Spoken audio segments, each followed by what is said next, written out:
హరే కృష్ణ భక్తులందరికీ ఈరోజు chapter 7లో second part continue చేద్దాము.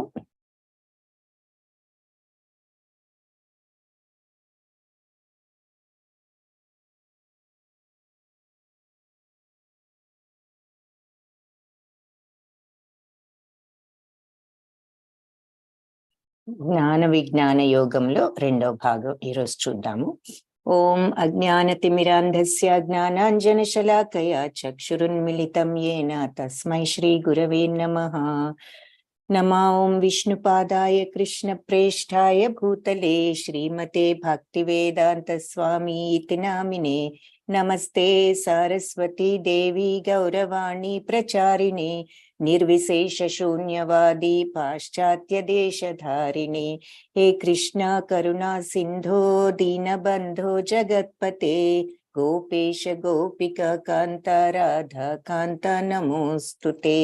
తప్త కాంచన గౌరాంగీ రాధే బృందావనేశ్వరి వృషభానుసుతే దేవి ప్రణమామి హరిప్రియే.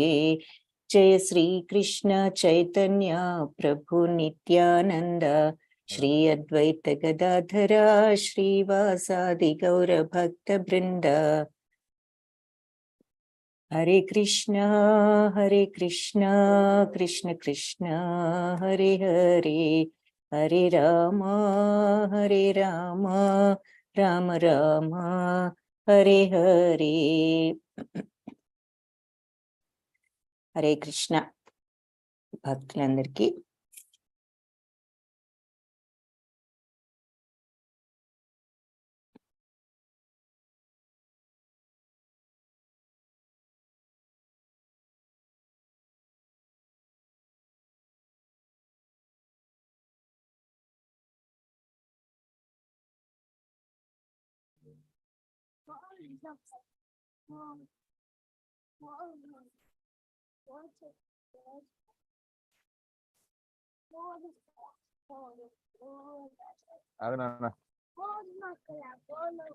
ఆగు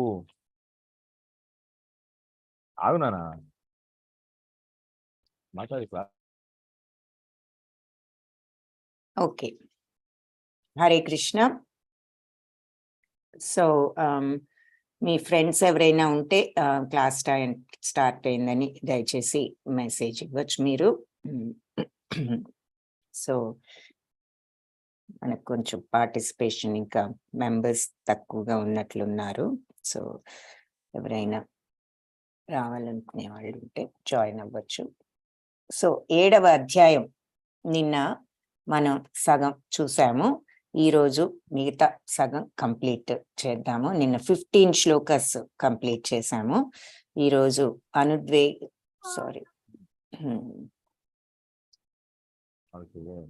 ఇది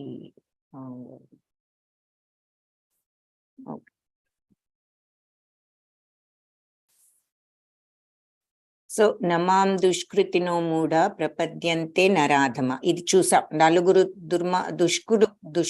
దుర్మార్గులు ఉన్నారు. ఎవరు అంటే మూఢులు. మరి నన్ను ప్రపద్యంతే అంటే శరణు వేడేవాళ్ళు 4 ఉన్నారు. ఎవరు? మూఢులు, నరాధములు, మనుషులలో అధములు, మాయయాపహృత జ్ఞాన అంటే మాయ వల్ల జ్ఞానాన్ని కోల్పోయిన వాళ్ళు, ఆసురం భావం ఆశ్రిత రాక్షస భావాలు ఉన్న వాళ్ళు. ఈ 4 కూడా నన్ను ఎప్పుడు కూడా శరణు వేడని వాళ్ళు అని చెప్పి అక్కడ చెప్పారు. అంతకుముందు మనం ముందుగా అంటే దేంతో ప్రారంభమైంది అన్నది బహుశా మీకు క్లియర్గా గుర్తు ఉన్నదో లేదో తెలియదు. సో ఏం చూసాము అంటే ముందు శ్లోకాస్లో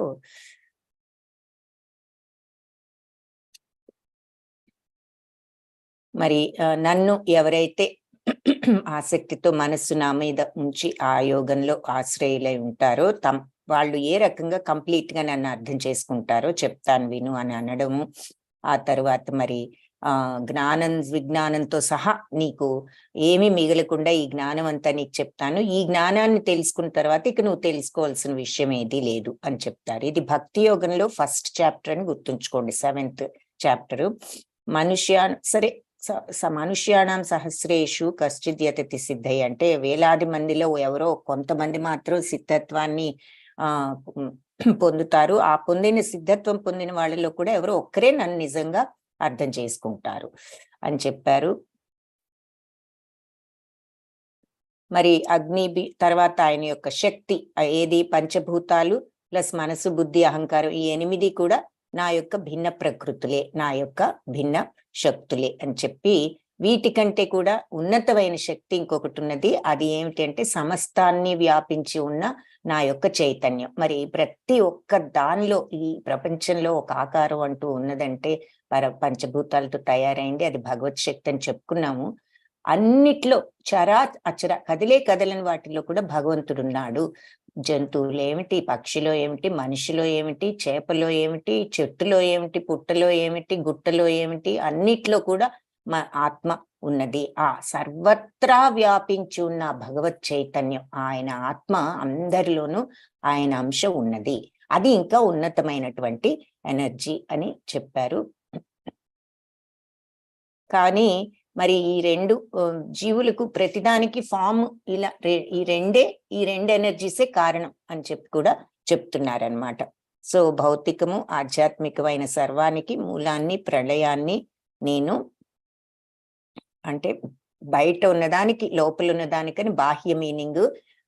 ఆధ్యాత్మికంగా తీసుకున్నా కూడా ఆధ్యాత్మికంగా ఉన్నదానికి మరి బయట ఫిజికల్ ప్రపంచానికి కనిపించే ఈ భౌతిక ప్రపంచానికి కూడా నేనే కారణం. నాకంటే నాణ్యమైనది ఇంకొకటి లేదు. ఒక సూత్రం, ఒక దారం గనక మణులన్నింటినీ ఒక హారంగా కూర్చి ఎలా ఉంచుతుందో ఈ సమస్త జగత్తును, విశ్వాన్ని, గ్రహాల్ని నేను నా మీదే ఇవన్నీ ఆధారపడి ఉన్నాయి అని కూడా ఇక్కడ భగవంతుడు మనకి చెప్పడం జరిగింది.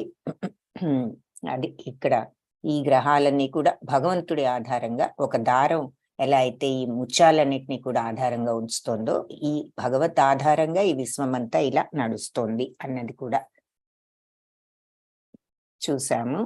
తర్వాత నీటిలో రుచిని నేనే, శశి సూర్యులలో ప్రభావాన్ని నేనే, వేదాలలో ఉన్నటువంటి ప్రణవనాదాన్ని, ఓంకారాన్ని నేనే, మరి ఆకాశంలో ఉన్న శబ్దాన్ని నేనే. ఈ సందర్భంగా మనం ఒక్కొక్క పంచభూతము ఏ రకంగా మనకు అధిష్టాన దేవతలో చెప్పుకున్నాం కూడాను. ఎవరికైనా గుర్తుంటే చాట్ బాక్స్ లో టైప్ చేయండి. ఆకాశంలో శబ్దం కాబట్టి మన చెవికి అధిష్టాన దేవత ఆకాశం.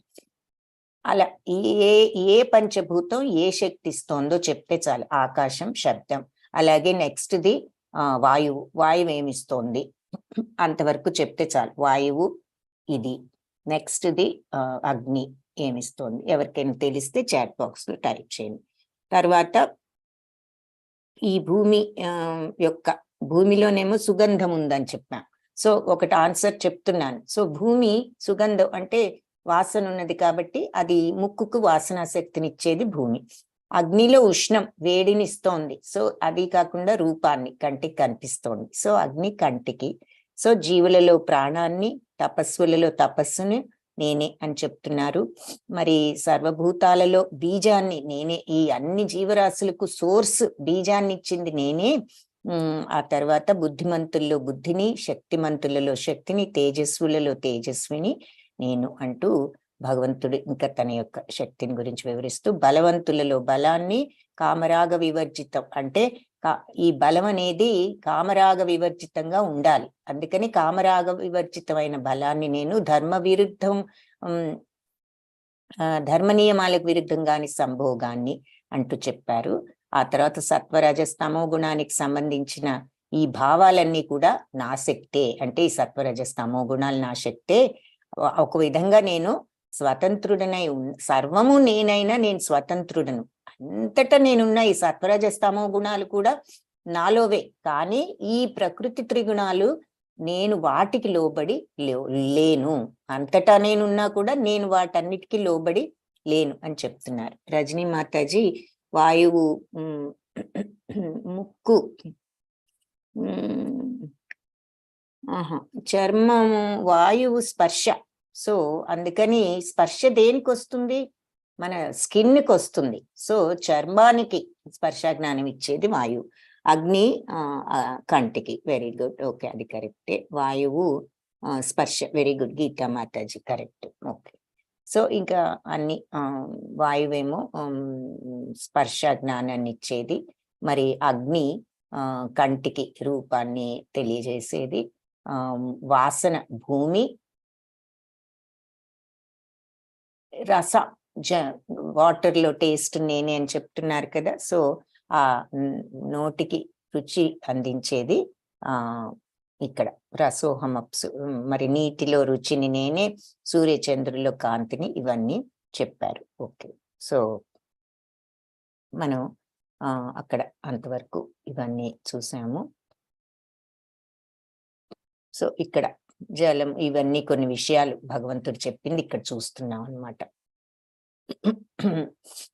నీటిలో రుచిని, వెలుగు, సూర్యచంద్రాదుల్లో వెలుగుని, వైదిక మంత్రాల్లో ఓంకారం, ఆకాశంలో శబ్దం, మానవుల్లో సామర్థ్యం, భూమిలో సువాసన, అగ్నిలో వేడి, జీవించే జీవుల్లో జీవనం, తపస్సులలో తపస్సు, అన్ని ఆస్తిక్యాలలో ఆది బీజం, అన్ని జీవరాశుల ఆది బీజాన్ని, బుద్ధిశాలిలో బుద్ధి, శక్తిమంతుల్లో శక్తి, బలవంతుల్లో బలం, ధర్మ సూత్రాలకు విరుద్ధంగా లేని మైథునము అని చెప్తూ, మరి సత్వరజస్తమో గుణాలన్నీ నాలో ఉన్నా నేను వాటికి లోబడి లేను, అలాగే గుణాలన్నీ కూడా ఉన్నా ఆ గుణాలకు అతీతుడను, నశింపు లేని వాడిని ఆయన నన్ను ఈ ఈ మోహంలో పడిపోయి ఈ జీవులందరూ కూడా గుర్తించలేకుండా ఉన్నారు ఈ మోహం వల్ల. ఈ మోహాన్ని దాటడం నిజంగానే మరి సామాన్యం కాదు. ఈ ఇక్కడ చూపిస్తున్నారు సముద్రంలాగా, ఏది మన జనన మరణ సంసార సాగరాన్ని, దీనిలో మునిగిపోతున్న వాళ్లకు భగవంతుణ్ణి మరి దీన్ని దాటడం చాలా కష్టం, ఈ భవసాగరం అని అంటూ ఉంటాం మనం, కానీ నన్ను ఆశ్రయించిన వాళ్ళు సులభంగా దాటుతారు. మామేవయే ప్రపద్యంతే, నన్ను ఎవరైతే ప్రపద్యం శరణు పెడతారో మాయామేతాం తరంతితే, వాళ్ళని నేను దాటిస్తాను అని చెప్తున్నారు.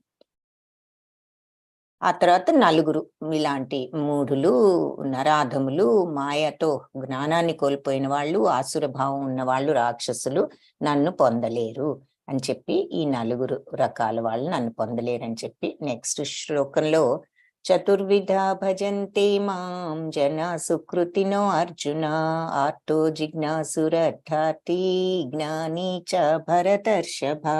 సో నన్ను 4 రకాలుగా భజించే వాళ్ళు కూడా ఉన్నారు, పూజించే వాళ్ళు. ఎవరు? ఆర్తులు అంటే కష్టాలలో ఉన్నవాళ్ళు. మరి సుకృతినో అర్జున అంటే ఇలా మంచి వాళ్ళు. తర్వాత కష్టాల్లో ఉన్నవాళ్ళు జిజ్ఞాసులు అంటే కుతూహలంతో భగవంతుణ్ణి తెలుసుకోవాలి అనేవాళ్ళు. అర్థార్థులు అంటే డబ్బు కోసం కానీ సంపద కోసం కానీ ప్రార్థించే వాళ్ళు. జ్ఞానీచ జ్ఞానులు ఇక నిజమైన జ్ఞానంతో ప్రార్థించడం. సో ఇలా 4 రకాల పుణ్య పురుషులు భక్తి నాకు భక్తి సేవలు నా భక్తిలో పాల్గొంటూ ఉంటారు, నన్ను భక్తితో పూజిస్తూ ఉంటారు అని అర్థం. అది 16th శ్లోక.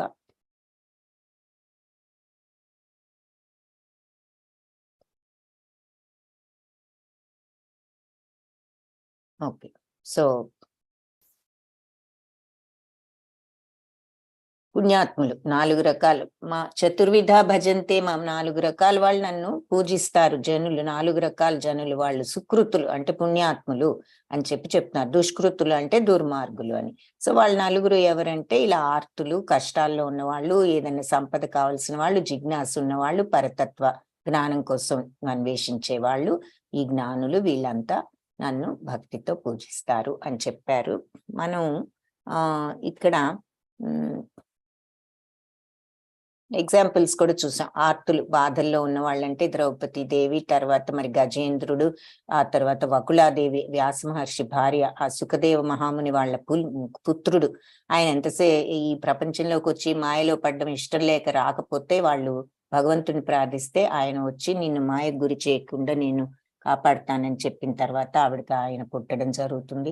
సో జనరల్ గా ఆర్తులు, తర్వాత జ్ఞానం సముపార్జితం కోసం, జ్ఞానం కోసం అంటే సో ఇక్కడ పరీక్షిత్ మహారాజు సుఖదేవ గోస్వామి దగ్గర భాగవతం వినడం చూస్తున్నాం. ఆయన చనిపోయే ముందు వారం రోజుల్లో ఆయన భగవంతుని గురించి తెలుసుకోవాలని ఆయన సుఖదేవ గోస్వామితో భాగవతం చెప్పించుకోవటం. అలాగే అర్థార్థులు అంటే సంపద కోసం ఇక్కడ మరి మన ధ్రువ మహారాజు ఆయన మరి సవత్తల్లి నీకు రాజ్యం రాదు, నీ తండ్రి ఒడిలో కూర్చునే అర్హత కూడా లేదు అని ఆవిడ చెప్పినప్పుడు చాలా దుఃఖంతో ఆ చిన్న మనసు గాయపడి తల్లి దగ్గరికి వచ్చి ఏం చేయాలంటే ఆవిడ భగవంతుడు తప్ప ఇంకెవరు హెల్ప్ చేయలేరు నాయన మనకు అంటే ఆ భగవంతుని ప్రార్థించడానికి వెళ్తానని అడవుల్లోకి వెళ్ళి నారదుడు దారిలో ఆపకుండా వెళ్ళిపోతుంటే నారదుడు చెవిలో ఓం నమో భగవతే వాసుదేవాయ అనేటటువంటి ఒక మంత్రాన్ని చెప్పడం, ఆయన ఆ మంత్రాన్ని తీసుకుని అడవిలో తీవ్రంగా 6 మాసాలు చేసిన తర్వాత భగవంతుడు అనుగ్రహించడం, అప్పుడు ఆయన ఏది కూడా అడగకుండా నిన్ను స్తుతించే భాషను నాకు ప్రసాదించమని మాత్రం అడిగిన భగవంతుడు అది ఆ తర్వాత రాజ్యాన్ని అన్ని ఆయన ఈ శరీరం చాలించిన తర్వాత ధృవతారగా ఆయనకి ధ్రువలోకాన్ని కూడా ఇచ్చారు. అందుకే మనకి నక్షత్రంలో బ్రైట్ గా కనపడే ధ్రువ నక్షత్రం ధ్రువలోకం అని ఈ రోజు కూడా మనం ఆకాశంలో బ్రైట్ గా చూసే ధ్రువతార అని చెప్తారు. సో ఆయన్ను కూడా అర్ధార్థికి చూపిస్తున్నారు. తర్వాత మరి సుగ్రీవుడు ఆయన రాజ్యాన్ని కోల్పోయి ఆ అన్న ఆయన వాలి రాజ్యాన్ని తీసేసుకున్నాడు కాబట్టి శ్రీరామచంద్రుణ్ణి శరణు వేడటానికి వచ్చాడు. ఆయన్ని కూడా సంపద ఆ కోవలో చూపిస్తున్నారు. ఇకపోతే జిజ్ఞాసులు భగవంతుని తెలుసుకోవాలని ఆసక్తి ఉన్న వాళ్ళు ఇక్కడ నైమిషారణ్యంలో మునులందరూ కూడా ఈ చర్చలు జరుపుకుంటూ ఉండేవారు. ఈ పరతత్వం గురించి, ఆత్మతత్వం గురించి తెలుసుకోవాలి అనేటటువంటి ఆ ఉద్దేశంతో జిజ్ఞాసుకు వాళ్లను ఎగ్జాంపుల్ గా చూపిస్తున్నారు. సో ఈ 4 రకాల వాళ్ళు నన్ను పూజిస్తారు. ఒక 4 రకాల వాళ్ళేమో నన్ను పూజించరు, ఈ 4 రకాల వాళ్ళు నన్ను పూజిస్తారు అని చెప్తున్నారు. ఇది తర్వాత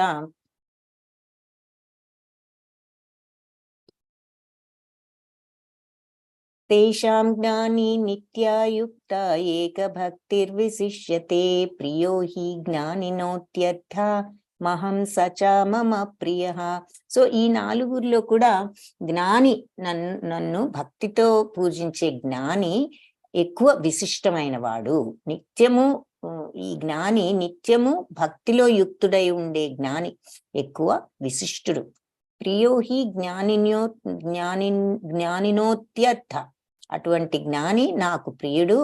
అహం సచ మమ ప్రియ అతనికి నేను ప్రియమైన వాడిని, నాకు అతను ఎంతో ప్రియమైన వాడు అని చెప్తున్నారు. సో ఈ 4గురిలో కూడా భక్తితో ఎప్పుడు కూడా ఎవరైతే నిత్యము ఈ భక్తిలో యుక్తుడై ఉంటారో వాళ్ళు విశిష్టులు. సో చివరికి ఆ భక్తి భావంతో ఉండటం ముఖ్యం అని చెప్తున్నారు.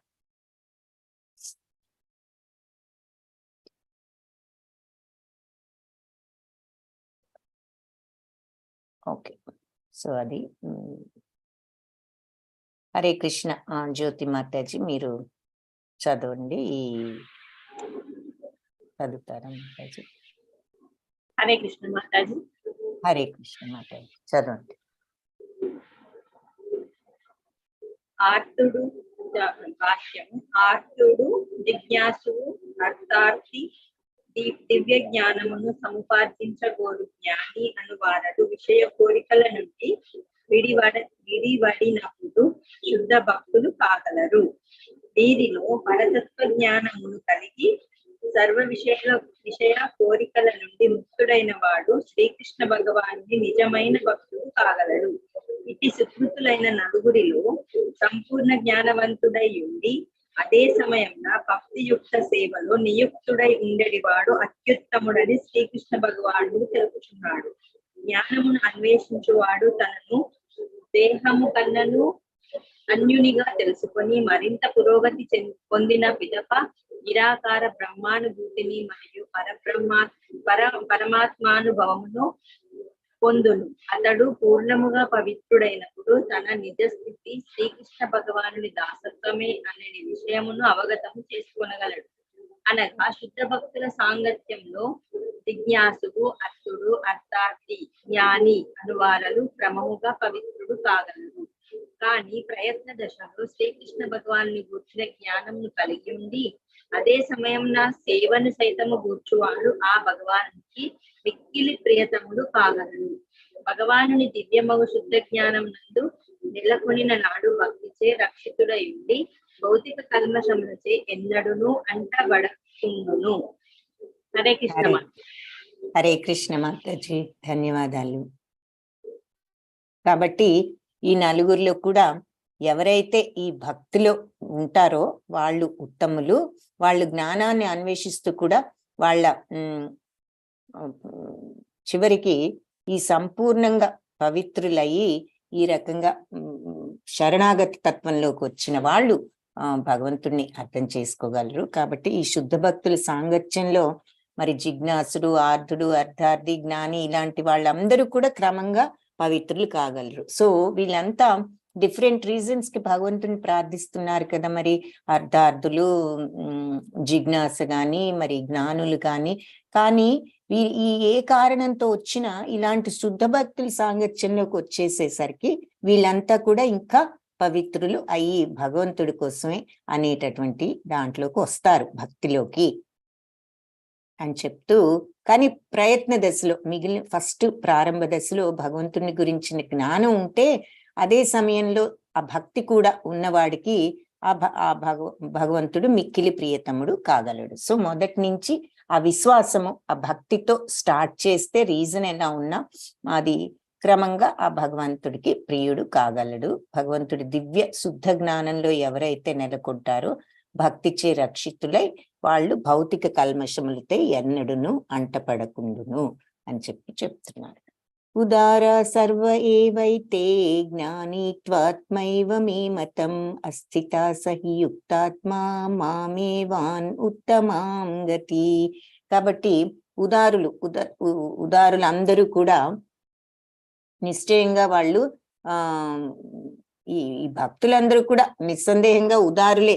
కానీ వీటిలో జ్ఞానంలో స్థితుడైన వాడే నన్నుగానే నేను భావిస్తాను. సో భక్తులందరూ కూడా ఉదారులే, అంటే పవిత్రులే, మంచివారే. కానీ నా జ్ఞానంలో ఎవరైతే స్థితులై ఉంటారో వాళ్ళని నన్నుగానే నేను భావిస్తా, అంటే నాతో సమానంగా నేను భావిస్తాను. సో నా దివ్యమైన సేవలో నియుక్తుడైనందున అతడు అత్యుత్తమము మరియు పరమగతి అయిన నన్ను తప్పకుండా పొందుతాడు అని చెప్తున్నారనమాట. మామేవాన్ ఉత్తమాం గతి అంటే నన్నే అతను, నా యొక్క అత్యుత్తమమైన గమ్యాన్ని అతను చేరుకుంటాడు అని చెప్తున్నారు. ఎవరు? భక్తులందరిలో ఎవరైతే జ్ఞానంలో స్థితులై ఉంటారో వాళ్లను నాలాగానే నన్నుగానే నేను భావిస్తాను. పూర్ణత్వం వాళ్లకు వస్తుంది అని చెప్తున్నారు.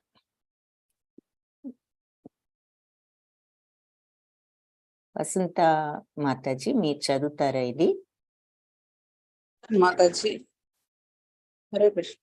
హరే కృష్ణ మాతాజీ చదువు. భాష్యము వైష్ణవుల ప్రభువాకి జై. జ్ఞానమునందు పూర్వత్వము లేని భక్తులు శ్రీకృష్ణ భగవానునకు ప్రియులు కాగాలరని ఎన్నడూ భావింపరాదు. భక్తులందరూ ఉదాత్తులేయని భగవానుడు పలుకుచున్నాడు. ఏ ప్రయోజనము కొరకైనను భగవానుని దరిచేరు వారులు మహాత్ములని పిలువబడుటయే అందులకు కారణము. తామునరించి భక్తికి ప్రతిఫలముగా ఏదేని లాభమును కోరు భక్తులను సైతము భగవానుడు ఆమోదించును. వారి భక్తి యందు ప్రేమభావ వినిమయము ఉండుటచే అందులకు కారణము. ఆ ప్రేమలోనే వారు భగవానుని కొంత విషయ లాభమును కోరి అది ప్రాప్తించిన పిమ్మట తృప్తి చెంది మరింతగా భక్తిలో పురోగతి నొందుదురు. కానీ జ్ఞానపూర్ణుడైన భక్తుడు కేవలము భక్తి ప్రేమలతో శ్రీకృష్ణ భగవానుని సేవించుటయే ఏకైక ప్రయోజనముగా భావించి ఉన్నందున ఆ భగవానునికి అత్యంత ప్రియుడగును. అట్టివాడు భగవానుని తలచకుండా లేదా అతనిని సేవించకుండా క్షణకాలమును జీవింపలేడు. అదే విధముగా భగవానుడు సైతము అట్టి భక్తిని ఎడ మిగులు ప్రియుడై ఉండి అతని నుండి దూరుడు కాకుండును. శ్రీమద్ భాగవతము 9.4.68 నందు భగవానుడు ఇట్లు పలికెను. సాధవో హృదయం మహ్యం సాధూనాం హృదయం త్వహం మదన్యతే న జ్ఞానంతి నాహం తెభ్యో మనాగల్పి. భక్తులు సదా నా హృదయమునందు నిలిచియుందురు, మరియు నేనును సదా భక్తుల హృదయమునందు వసింతును. వారు నన్ను తప్ప అన్యమును ఎరుగరు, మరియు నేనును వారిని ఎన్నడూను మరువను. నాకు వారికి నడుమ ఒక సన్నిహిత సంబంధము కలదు. అట్టి జ్ఞానపూర్ణులైన శుద్ధ భక్తులు ఆధ్యాత్మికతకు ఎన్నడూను దూరము కానందునే నాకు అత్యంత ప్రియులై ఉన్నారు. హరే కృష్ణ మాతాజీ. హరే కృష్ణ మాతాజీ, ధన్యవాదాలు. సో అది ఇక్కడ అందరు భక్తులు కూడా నిస్సంశయంగా ఉదారులే అయినప్పటికీ, ఉత్తములే అయినా జ్ఞానంలో ఎవరైతే స్థితులు అవుతారో ఇక వాళ్ళని నాలాగని వాళ్ళు నేనే అని భావిస్తా నేను అని చెప్తున్నారు. అంటే నా తత్వమే ఉన్నది వాళ్ళకు, భగవంతుడు తత్వం అని చెప్తున్నారు. భగవంతుడు నా దివ్యమైన సేవలో వాళ్ళు అయినందువలన అత్యుత్తమము పరమ గతి అయినటువంటి నన్ను తప్పకుండా వాళ్ళు పొందుతారు. సో ఇక్కడ మనకి భాష్యంలో ఏం చెప్తున్నారంటే, జ్ఞానంలో పూర్ణత్వం లేకపోయినప్పటికీ భక్తి అనేది ఉంటే ఏ కారణం చేతైనా, ఏది ఆర్తులైనా జిజ్ఞాసులైనా అర్థార్థులు డబ్బు కోసమైనా సరే భగవంతుడిని విశ్వాసంతో వాళ్ళు ప్రార్థిస్తున్నారు. ఆ భక్తి అనేది వాళ్ళకున్నది. ఎందుకు ప్రార్థిస్తున్నారన్నది పక్కన పెట్టినా కనీసం ఆ భక్తి అన్నది ఉన్నది కాబట్టి వాళ్ళంతా భగవంతులకు ప్రియులు కాదని మనం అనుకోకూడదు. భక్తులందరూ ఉదాత్తులేనని భగవంతుడు చెప్తున్నారు. ఏ ప్రయోజనం కోసం అయినా సరే వాళ్ళు భగవంతుడి దగ్గరికి చేరారు కాబట్టి వాళ్ళు మహాత్ములనే అనొచ్చు.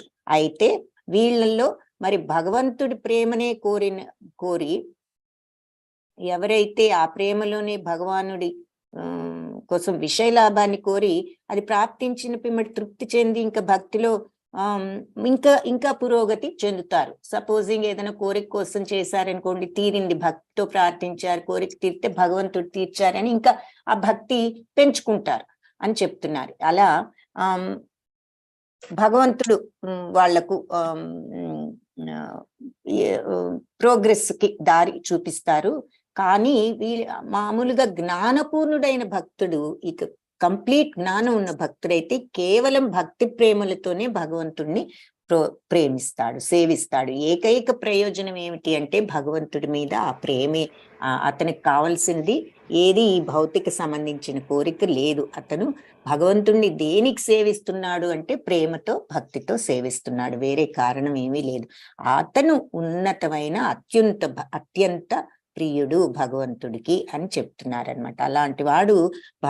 అలాంటి భక్తుడు భగవంతుడిని తలచకుండా ఆయన్ని సేవించకుండా ఒక్క క్షణం కూడా జీవింపలేడు. ఆయన అనునిత్యం భగవంతుడి యొక్క తలుపులో ఉంటాడు.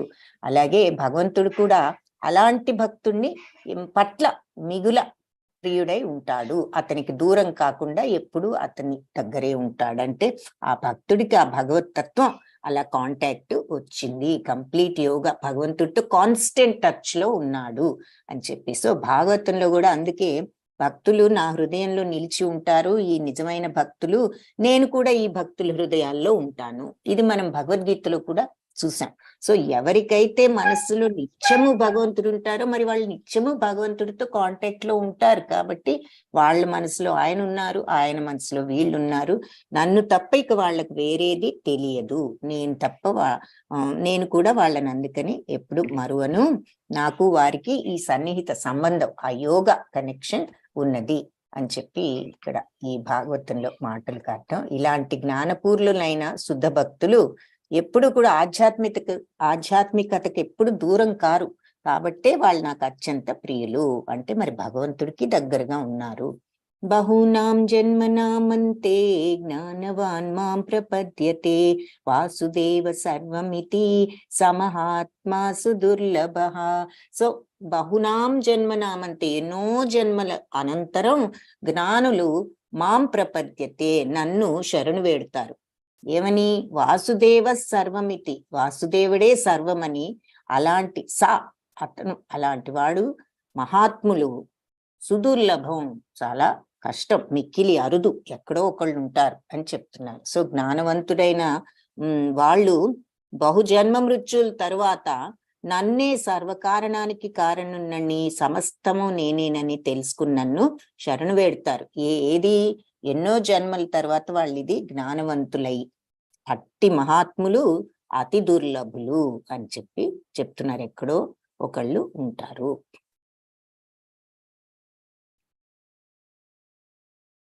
హరే కృష్ణ. వసంత మాతాజీ మీరు చదువుతారా ఇది? చదువుతాను మాతాజీ. చదవండి. భక్తియుక్త సేవనొనరించు జీవుడు పలు జన్మల పిదప శ్రీకృష్ణ భగవానుడే ఆధ్యాత్మికానుభవపు చరమ లక్ష్యమును దివ్యమగు శుద్ధ జ్ఞానమునందు వాస్తవముగా స్థితుడు కాగలడు. ఆధ్యాత్మికానుభవపు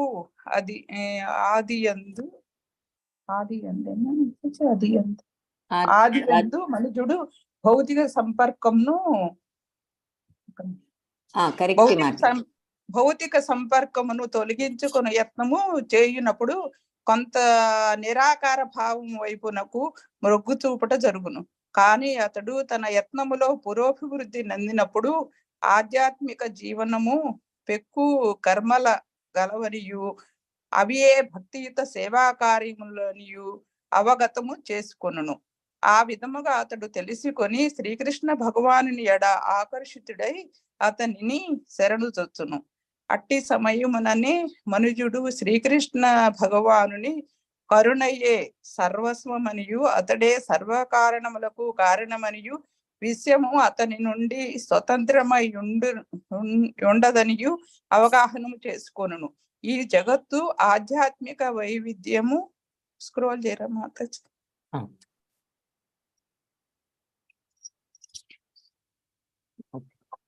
ఆధ్యాత్మిక వైవిధ్యం యొక్క వికృత ప్రతిబింబమనియు మరియు ప్రతియు దేవదేవుడైన శ్రీకృష్ణునితో ఒక సంబంధము కలిగి ఉన్నదనియు అంతటా అతడు తెలియగలుగును.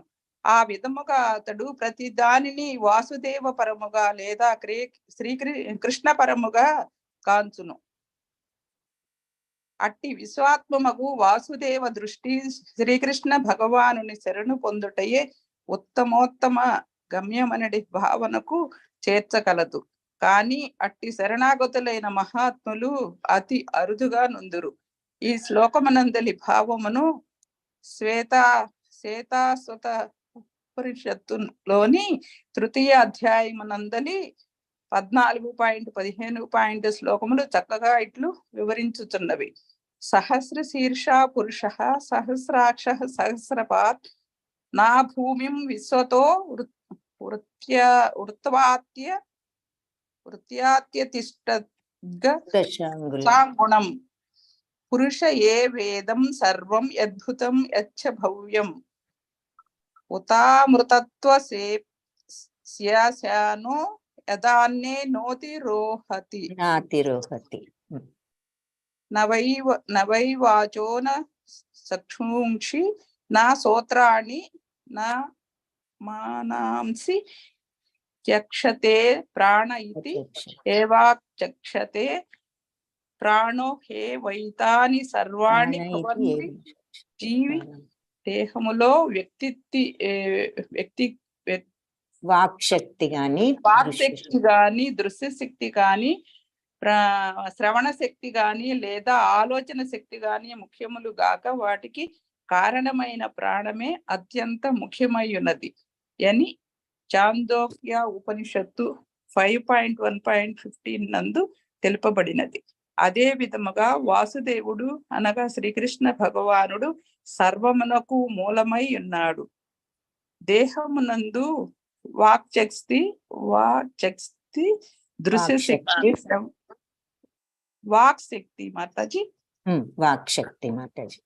వాక్శక్తి దృశ్యశక్తి శ్రవణ శక్తి ఆలోచన శక్తి అనునవి ఉన్నను అవి అన్నియును శ్రీకృష్ణ భగవానునితో సంబంధమును కలిగి ఉండిచో వర్ణములే ఎగును, వ్యర్థములే అవుతాయి. హరే కృష్ణ మాతాజీ.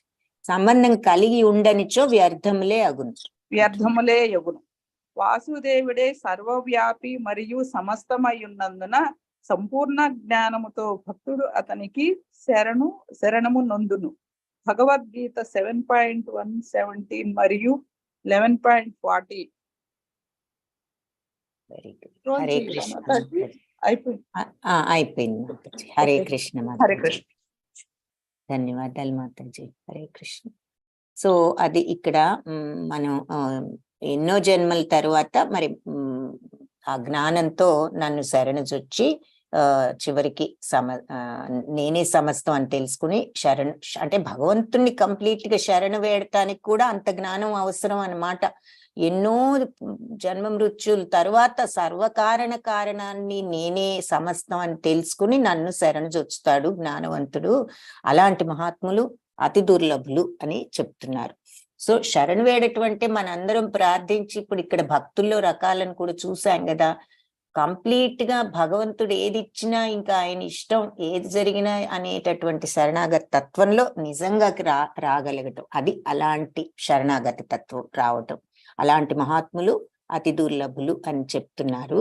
సో భాగవతంలో కూడా మరి ఇక్కడ అంటే జీవి వాక్శక్తి అంటే మాటలో శక్తి గాని, మనం చూసే వాటిల్లో పవర్ గాని, వినే వాటిల్లో మన పవర్ గాని, మన ఆలోచన మైండ్ కెపాసిటీ గాని ఇది కాదు మన బాడీలో ముఖ్యం.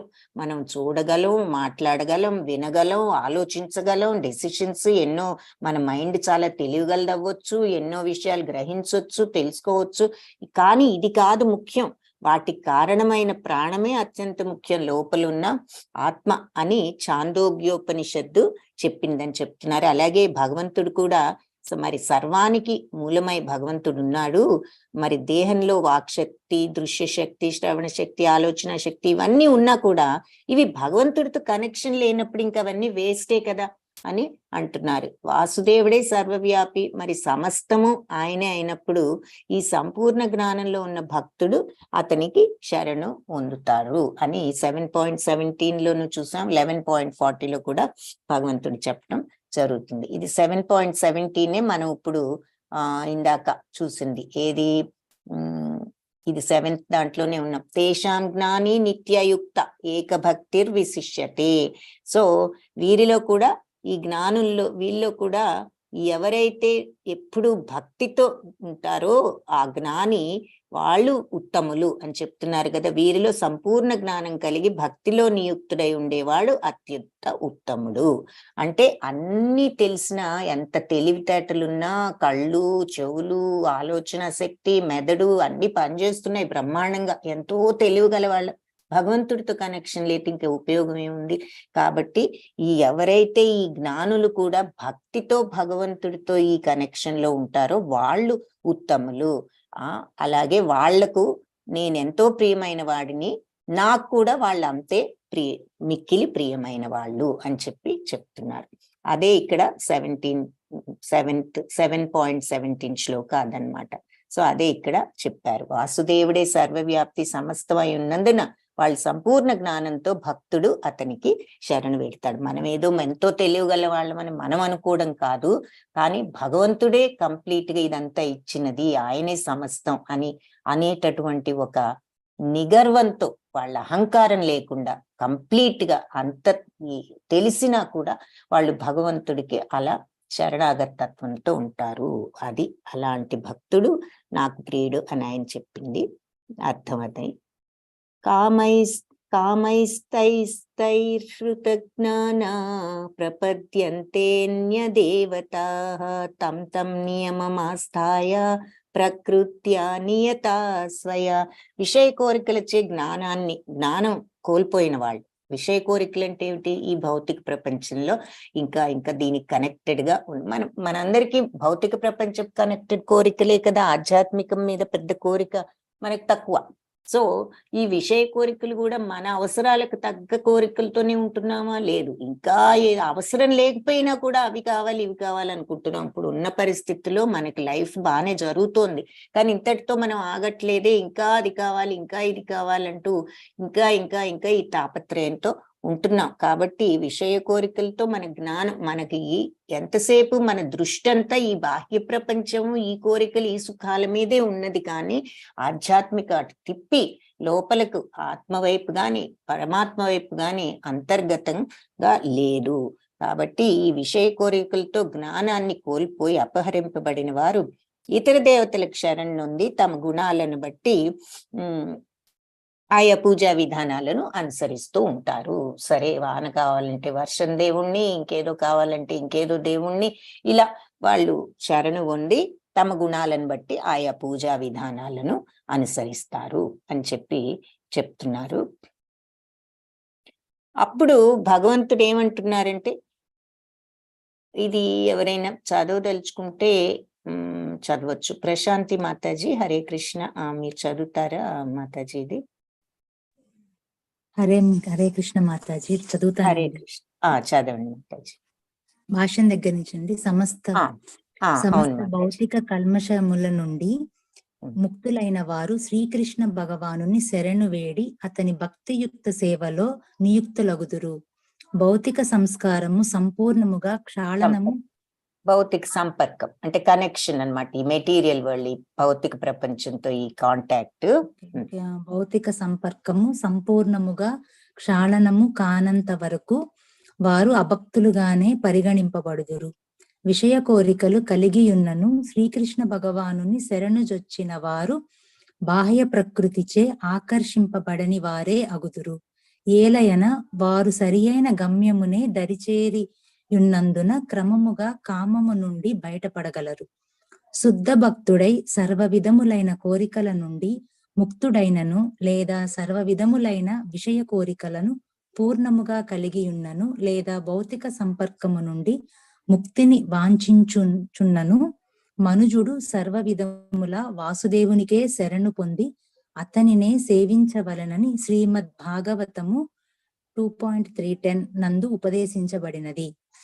అకామః సర్వకామో వా మోక్షకామ ఉదారది త్రివేణి భక్తి యోగేన యజేత పురుషం పరం. కాని బుద్ధిహీనులైన మనుజులు ఆధ్యాత్మిక జ్ఞానము లేకుండుటచే విషయ కోరికల తక్షణ ప్రాప్తి కొరకు ఇతర దేవతలను శరణుజొత్తురు. సాధారణముగా అట్టివారు శ్రీకృష్ణుని దరిచేరరు.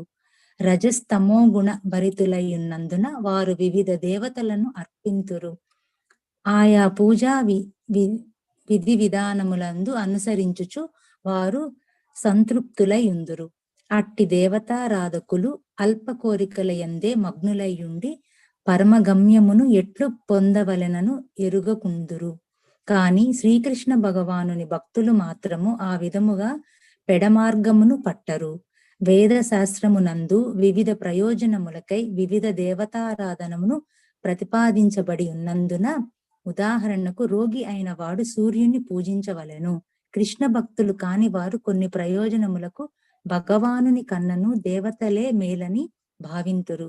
కాని శుద్ధ భక్తుడు శ్రీకృష్ణుడే సర్వులకు ప్రభువని తెలిసియుండును. ఏకలే ఈశ్వర కృష్ణ అరసభ భృత్యు, దేవదేవుడైన శ్రీకృష్ణుడొక్కడే ప్రభువు, ఇతరులందరూ అతని సేవకులు అని చైతన్య చరితామృతము అది లీల 5.142 నందు తెలుపబడినది. కనుకనే శుద్ధ భక్తుడు ఎన్నడూనూ తన కోరికల పూర్ణము కొరకై దేవతలను ఆశ్రయింపక కేవలము శ్రీకృష్ణ భగవానుని పైననే ఆధారపడి ఉండును. అట్టి శుద్ధ భక్తుడు తనకు భగవానుడు వసంగిన దానితో సంతృప్తి చెందియుండును.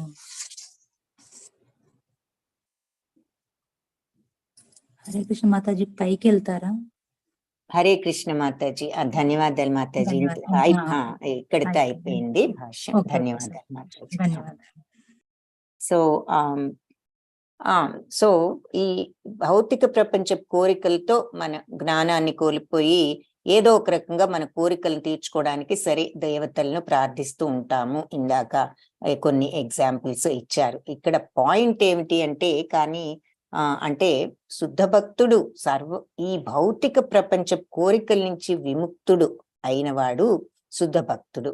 ముక్తుడైనను సర్వ విధాల విషయ కోరికలు పూర్ణంగా కలిగి ఉన్నా కూడా ఈ భౌతిక సంపర్కం నుంచి ముక్తిని వాంఛించుచున్నను మనిషి సర్వ విధాల వాసుదేవునికి శరణ పొంది అతన్ని సేవించాలి అని చెప్పి, అంటే ఇలా భౌతిక ప్రపంచపు వ్యామోహం నుంచి బయటపడి ముందు ఆ తరువాత మరి భగవంతుణ్ణి శరణు వేడాలి. భగవంతుణ్ణి శరణు వేడినప్పుడు ఈ రెండు జరిగినప్పుడు మోక్షం వస్తుంది. అకామ సర్వకామో వా మోక్షకామ ఉదారధి తీవ్రేణ భక్తి యోగేన యజేత పురుషం పరం. సో తీవ్రంగా ముందు సర్వకామాల నుంచి, కోరికల నుంచి మోక్షాన్ని విడుదల తెచ్చుకోవాలి. ఆ తర్వాత తీవ్రమైన భక్తి యోగంలో నువ్వు ఆ భగవంతుణ్ణి ప్రార్థించాలి అని చెప్పి భాగవతంలో ఉపదేశించారు. సో మనుషులు ఆధ్యాత్మిక జ్ఞానం లేకుండా ఉంటూ ఈ విషయ కోరికల తక్షణ ప్రాప్తి, ఈ కోరికలు తీర్చుకోవటానికి ఇలా దేవతలను వాళ్ళను పూజిస్తూ ఉంటారు. కాబట్టి ఆ కోరికలు అయితే తీరుతాయి. రజోతమ గుణ భరితులై ఉన్నారు వాళ్ళు, కాబట్టి కోరికలు తీర్చుకోవడం కోసం ఇలా అర్చిస్తారు. ఈ పూజా విధానాలన్నీ అనుసరిస్తూ వాళ్ళు సంతృప్తులై ఉంటూ ఉంటారు. కానీ వాళ్ళకి మోక్షం అనేది రాదు. వాళ్ళు కోరిన కోరికలన్నీ తీరుతాయి, బానే ఉంది, కానీ ఈ జనన మరణ చక్రం నుంచి బయటపడే మార్గం అది కాదు అని చెప్పి చెప్తున్నారు అనమాట. ఈ అల్ప కోరికలు, ఇవన్నీ అల్ప కోరికలు. ఈ జన్మలో ఈ కోరిక తీరింది, నిజమే ప్రార్థించాం, తీరింది, ఇంకా ఆగిందా కోరిక, మళ్ళీ ఇంకేదో తీవ్రంగా వచ్చి అది జరగకపోతే దుఃఖం. సో ఇలాగే జరుగుతూ ఉంటుంది, కానీ మనకి మోక్షం అనేది రాదు అన్నదానికి ఇక్కడ అది చెప్తున్నారు. మనకి వేదాల్లో చెప్తారు కదా, రోగి ఏదైనా అనారోగ్యంతో ఉన్నప్పుడు సూర్యుడిని పూజించాలి ఇలా అని చెప్పి. కాబట్టి మన యొక్క మనం ఈ రజోగుణ తమోగుణ భరితులమై ఉన్నాం కాబట్టి ఇలా ప్రయోజనాల కోసం ఏదో దేవతల్ని పూజిస్తే ఈ పని జరుగుతుంది, ఆ పని జరుగుతుంది అనుకుంటున్నాము. కానీ అసలైన మనం భగవంతుణ్ణి ఈ మోక్షంకు, అంటే ఈ ఆత్మానుభూతి కోసం, అంటే వితౌట్ ఎనీ ప్రతిఫలం లేకుండా ఆ భక్తి భావం భగవంతుడి మీద డెవలప్ చేసుకోవటమే అది ఇక్కడ అర్థం. ఏమిటి అంటే శుద్ధ భక్తి అంటే ఈ అది కావాలి ఇది కావాలి అనే రీజన్ లేకుండా భగవంతుణ్ణి న్యాచురల్ గా ఆ ప్రేమతో భగవంతుడి మీద భక్తిని పెంచుకోవడమే అది అతను. అలాంటి శుద్ధ భక్తుడు భగవంతుడు ఏది ఇచ్చినా సంతృప్తి పడేవాడు, ఆయన ప్రసాదం అనుకుంటూ దాన్నే స్వీకరించేవాడు భక్తితో. అదే శరణాగత తత్వం అన్న భక్తి అన్న అర్థం. సో అలాంటి భక్తుడు శుద్ధ భక్తుడు భగవంతుణ్ణి, అతను మోక్షకారకుడు అన్నట్టుగా చెప్తున్నారు. యో యో యాం యాం తనుం భక్త శ్రద్ధయార్చితుమిచ్చతి తస్య తస్యాచలాం శ్రద్ధాం తామేవ విదధామ్యహం. యో యో మాం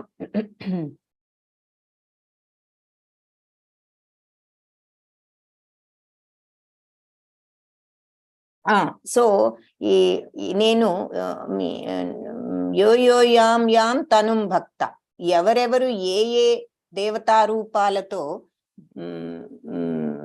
పూజిస్తారో, శ్రద్ధయార్చితుమిచ్చతి శ్రద్ధతో పూజిస్తూ ఉంటారో, నేనది శ్రద్ధతో అర్చిస్తూ కోరికలు కోరుతూ ఉంటారో ఏ ఏ దేవతా రూపాలతో, తస్యా చలాం శ్రద్ధాం, వానికి స్థిరమైన విశ్వాసాన్ని తామేవ, అంటే దానిని విదదాం అహం, నేనే ఇస్తాను. సో నేను ప్రతి ఒక్కళ్ళ హృదయంలో పరమాత్మ రూపంలో ఉన్నాను. సో ఎవరైనా ఒక దేవతను పూజింపు కోరినంతనే నేను అతని శ్రద్ధను స్థిరం చేసి ఆ దేవతకు అతడు భక్తుడయ్యేటట్లు చేస్తాను. సో భగవంతుడు మరి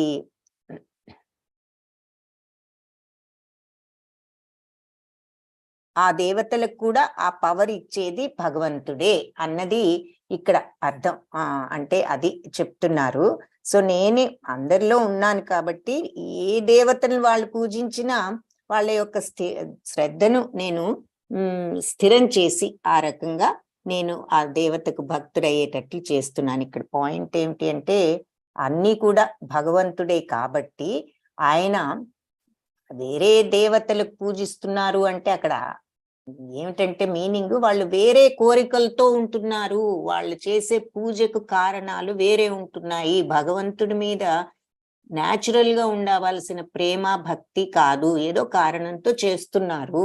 కాకపోతే ఏమిటంటే ఏదో భక్తిలో ఉన్నారు, కానీ భగవంతుణ్ణి మనం ఆ సహజ భక్తితో, సహజ శరణాగత తత్వంతో మనం గనక ఉన్నట్లయితే అది మోక్ష కారణం అని చెప్పి మనం అర్థం చేసుకోవాల్సిన పాయింట్ అది. ఈ వేరే దేవతల్ని ఇచ్చినా సరే, ఇది ఇక్కడ చెంచిరెడ్డి ప్రభుజీ అంటున్నారు ఇతర దేవతలు కూడా శ్రీకృష్ణుడు అంటే భగవంతుడు శక్తియే ప్రతిదీ కూడా అన్నది మనం చూసాం, కరెక్టే. సో ఇక్కడ పాయింట్ ఏమిటి అంటే నువ్వు వాటి మీద కాన్సన్ట్రేట్ చేస్తున్నావు, కానీ ఈ మోక్షం మీద కాన్సన్ట్రేట్ చేయట్లా. కాబట్టే నువ్వు వేరే ఏ రూపాల్లో నువ్వు పూజించినా నీకు ఆ భక్తిని, శ్రద్ధని, ఆ రూపాల యొక్క శక్తిని నేనే ఇచ్చాను. నువ్వు దానికోసం పూజిస్తున్నావు ఆ దేవతను.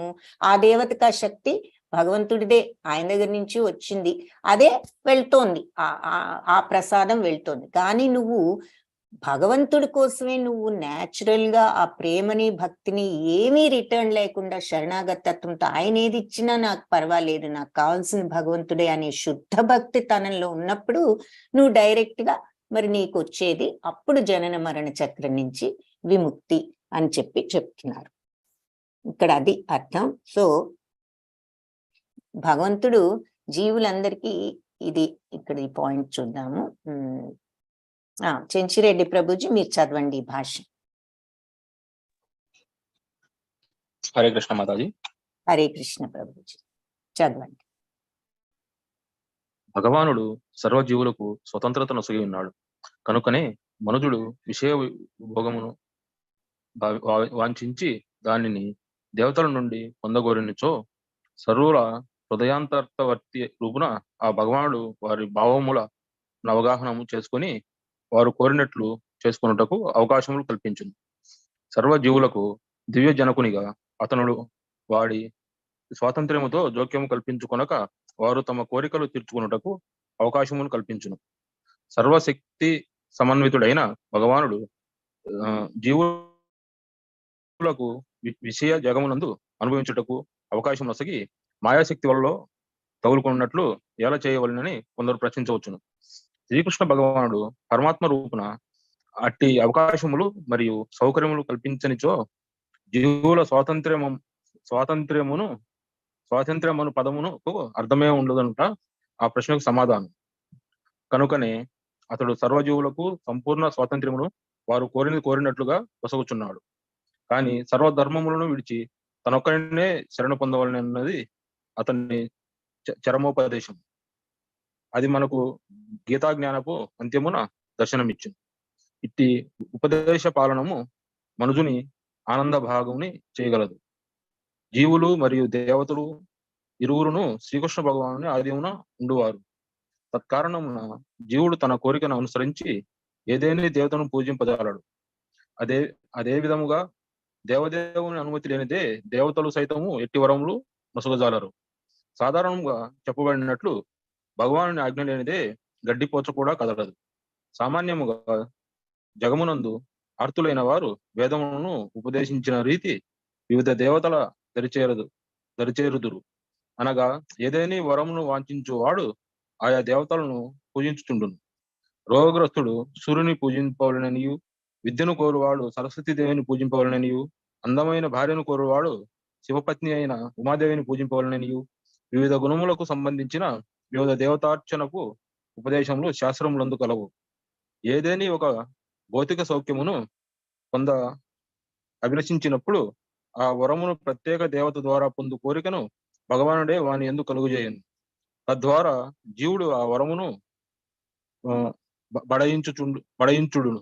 ఏదేని ప్రత్యేక దేవత ఎడ జీవునకు ప్రత్యేక భక్తి తత్పరమును సైతం భగవానుడే ఏర్పరచుండును. దేవతలు జీవుల యందు అటువంటి సన్నిహిత్యమును ఉద్దీపితము చేయజాలరు. కానీ సర్వజీవ హృదయాంతవర్తి అయిన పరమాత్ముడు లేదా ఆదిదేవుడును అయినందున శ్రీకృష్ణుడే దేవతలను పూజించుటకు వలసిన ప్రేరణను మానవునకు వసగును. వాస్తవమునకు దేవతలందరూ దేవదేవుని విశ్వరూపమందలి వివిధ భాగములు. తత్కారణమున వారికి ఎట్టి స్వాతంత్ర్యమును లేదు. దేవదేవుడు పరమాత్మ రూపున దేవతల హృదయం అందును నిలిచి ఉండి వారి ద్వారా జీవుల కోరికను పూర్ణము చేయు ఏర్పాటును చేయుచుండును. దేవతలు మరియు జీవులు ఇరువురును భగవాను ఆధీనమునే ఉండువారు కనుక ఎన్నడూను స్వతంత్ర కాజాలరు అని వేదవాద్యమందు తెలుపబడినది. హరే హరే కృష్ణ మాతాజీ. హరే కృష్ణ ప్రభుజీ, ధన్యవాదాలు. చెప్పండి మాతాజీ. అదే చెప్పండి ప్రభు. అదే ఏదో ఇందాక అడిగి ఉన్నాను కదా మాతాజీ, అందరు దేవతలు ఆయన శ్రీకృష్ణ భగవాన్ స్వరూపమే అని చెప్పి అక్కడ చెప్పున్నారు. అలాంటి ఇతర దేవతలను మనం పూజించో మనము శ్రీకృష్ణునికి ప్రీతిపాత్రులం కాము అని, మోక్షానికి మనం అర్హులం కాదని చెప్పి అక్కడ తెలిపి ఉన్నారు కదా శ్రీకృష్ణ భగవాన్ వారు. అలాగే ఆ శ్రీకృష్ణ భగవానుని అనునిత్యము ద్వేషించే వారు కూడా ఆయన మోక్షానికి పాత్రుడైనప్పుడు ఆయనలో ఒక భాగమైన ఒక దేవతలను మనం పూజించడం వల్ల మనం మోక్షానికి ఎలా అర్హులం కాకుండా పోతాం మాతాజీ? సో అంటే ఇక్కడ పాయింట్ ఏమిటంటే, ఏ భావంతో మనం తలుచుకుంటున్నామా లేదా భగవంతుల్లో. ఆ భక్తి అంటే ఏంటి? కాన్స్టెంట్ గా భగవంతుడిని తలుచుకోవడం, ఎప్పుడు భగవంతుల్లో మనస్సు బుద్ధి ఉండటం, అది మనం అనన్య భక్తి అనే దానిలో కూడా చూస్తాం. సో ఇక్కడ భావం ఏమిటి? మనం ఈ కోరికలుతో పూజిస్తున్నాం, అది భగవత్ శక్తి అయిన వేరే దేవత రూపం భగవత్ శక్తియే అని అనుకున్నా, మనం దేనికి పూజిస్తున్నాం? నాకు ఇది కావాలి అని పూజిస్తున్నాం. ఆ భగవంతుడు అదే ఇస్తున్నారు, ఇవ్వకుండా లేరుగా. మనం ఏది కావాలని కోరుకుంటున్నామో అది ఇస్తున్నారు మనకు. ఇక్కడ first point is very important point. భగవంతుడు సర్వజీవులకు స్వతంత్రతను సగి ఉన్నాడు. ఏ విషయంలో స్వతంత్రత? నువ్వు ఏ పాత్ చూస్ చేసుకుంటావు, ఏ మార్గాన్ని చూస్ చేసుకుంటావు అన్న దానికి స్వతంత్రత ఇచ్చాడు. సో నువ్వు భౌతిక కోరికలలోనే మునిగి ఈ భౌతిక ప్రపంచానికే అటాచ్ అయ్యి ఈ కోరికల కోసమే ప్రార్థన చేస్తే నీకు అదే వస్తుంది.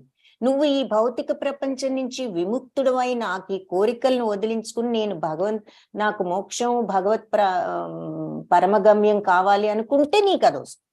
అది నువ్వు ఈ ఫార్మ్స్ లో నువ్వు ఏ దేవతను ప్రార్థించినా ఆ దేవతలకు కానీ నీకు ఆ కోరిక తీరటానికి అవసరమైన భక్తిని శ్రద్ధని భగవంతుడిస్తున్నాడు. ఆ దేవతకు ఆ శక్తిని కూడా భగవంతుడిస్తున్నాడు. నీ కోరిక నెరవేరేటట్లు కూడా చేస్తున్నాడు ఆ దేవత ద్వారా. కానీ నీకేది కావాలని నువ్వు కోరుకుంటున్నావో అది నీకు ఇస్తున్నాడు. నువ్వు ఇది కావాలనుకుంటున్నావు, ఇది ఇస్తున్నాడు ఈ దేవత ద్వారా. అది అక్కడ పాయింట్. ఈ స్వతంత్రత మనందరికి ఏం డౌట్ వస్తుంది ఇక్కడ? అది కూడా చెప్పారు భాష్యంలో. మరి ఈ రకంగా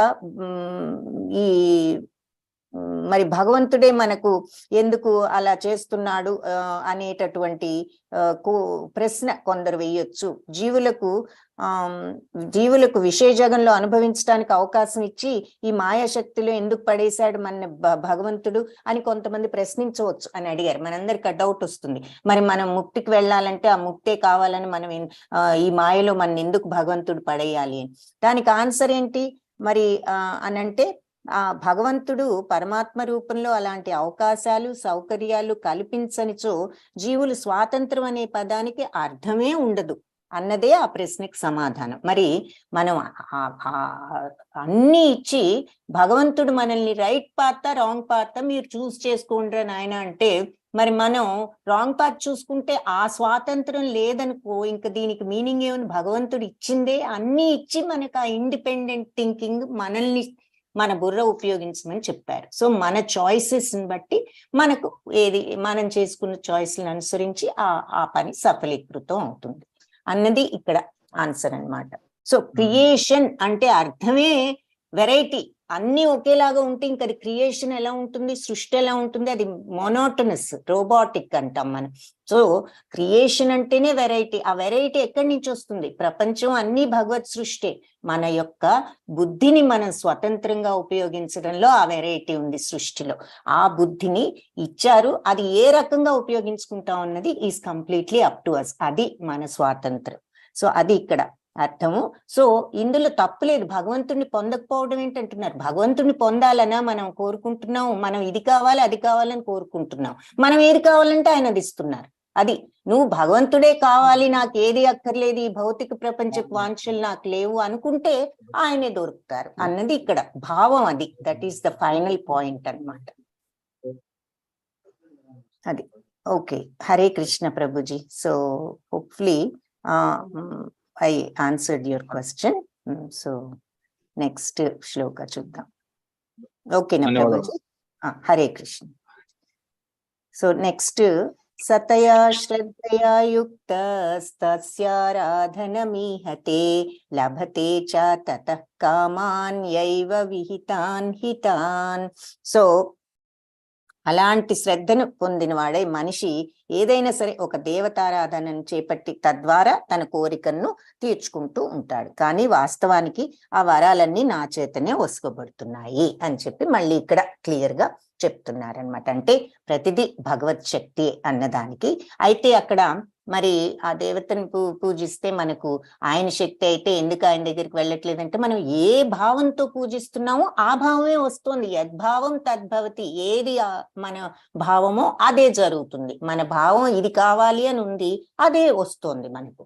సో మనకి ఏదైనా వ్యాపారంలో లాభం కావాలని ప్రార్థించాం, మనకు వస్తుంది కదా. సో అంటే ఈ భౌతిక ప్రపంచపు కోరికలు నువ్వు భక్తితో కోరుకుంటున్నావు కాబట్టే వస్తుంది మరి నీకు ఆ భక్తి భావంతో. అది కూడా అందరికీ జరుగుతుంది. ఆ భక్తి లేనప్పుడు జరగకపోవచ్చు. ఎవరైతే సిన్సియర్ గా ప్రే చేస్తారో వాళ్ళ కోరికలు తీరవచ్చు. కానీ వాళ్ళు ఇదే కోరుతున్నారు. సో వాళ్ళు కోరినది ఏది కోరితే అది జరుగుతుంది అన్నది, నీ కోరికలను ఎటు పక్కకి తిప్పుకోవాలి అన్నది అక్కడ పాయింట్ అన్నమాట. ఈ భౌతిక ప్రపంచ కోరికల నుంచి క్రమేణా తగ్గించుకుని నువ్వు అంటే నువ్వు నిస్వార్థంగా భగవంతుడి మీద ఆ ప్రేమ, నాకు ఆ పరంధామం కావాలి, ఆ ఆత్మతత్వం నేను ఎక్స్పీరియన్స్ చేయాలి అనేటటువంటి, అంటే అనేటటువంటి కోరిక కూడా కాదు, ఆ నిస్వార్థ ప్రేమ వితౌట్ ఎనీ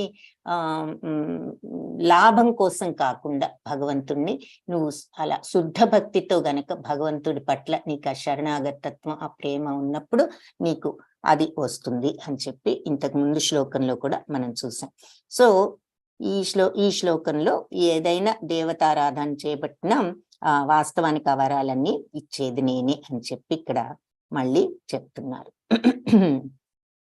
సో భగవద్ధామాన్ని ఇది కూడా ఒకటి, భగవద్ధామాన్ని చేరాలని కోరుకునే జీవుడికి ఈ విషయ కోరికలన్నీ అవరోధాలు అంటున్నారు. కాబట్టి మరి ఈ జీవులందరూ వీళ్ళు వాంఛించే ఈ భౌతిక లాభాలు శుద్ధ భక్తుడికి సాధారణంగా ఇవ్వరు. ఇప్పుడు రాకపోవచ్చు. ఆ శుద్ధ భక్తుడికి ఈ భక్తులకున్నంత ధనం ఉండకపోవచ్చు, ఈ భక్తులకున్నంత సుఖాలు ఉండకపోవచ్చు, ఈ భక్తుడికున్న పలుకుబడి ఉండకపోవచ్చు. తత్కారణంగా అలాంటి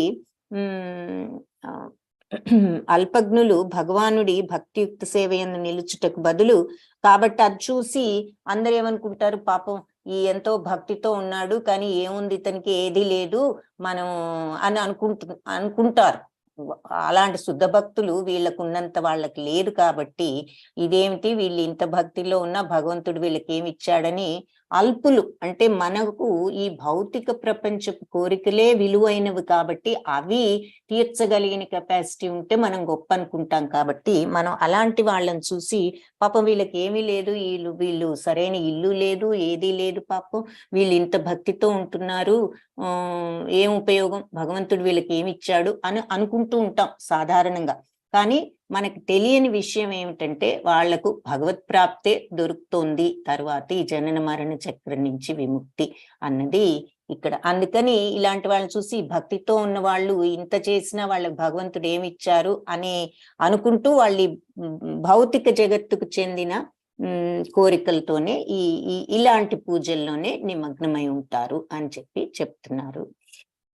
అంతవత్తు ఫలం తేషాం తద్భవత్యల్పమేధసాం దేవాన్ దేవయజో యాంతి మద్భక్తా యాంతి మామపి.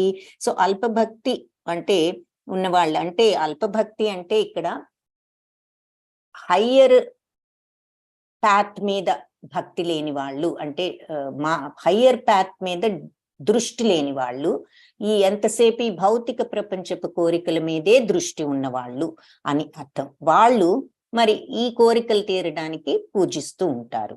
కానీ వాళ్ళకు వచ్చేటటువంటి ఫలితాలు చాలా అల్పం, అంటే తాత్కాలికం, వెరీ టెంపరరీ.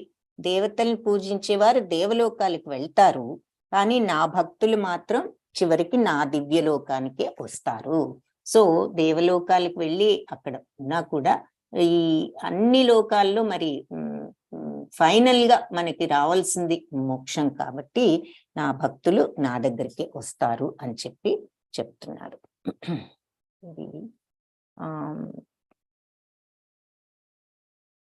లక్ష్మీ గౌరీశ్వరి మాతాజీ మీరు ఇది చదువుతారా? హరే కృష్ణ మాతాజీ.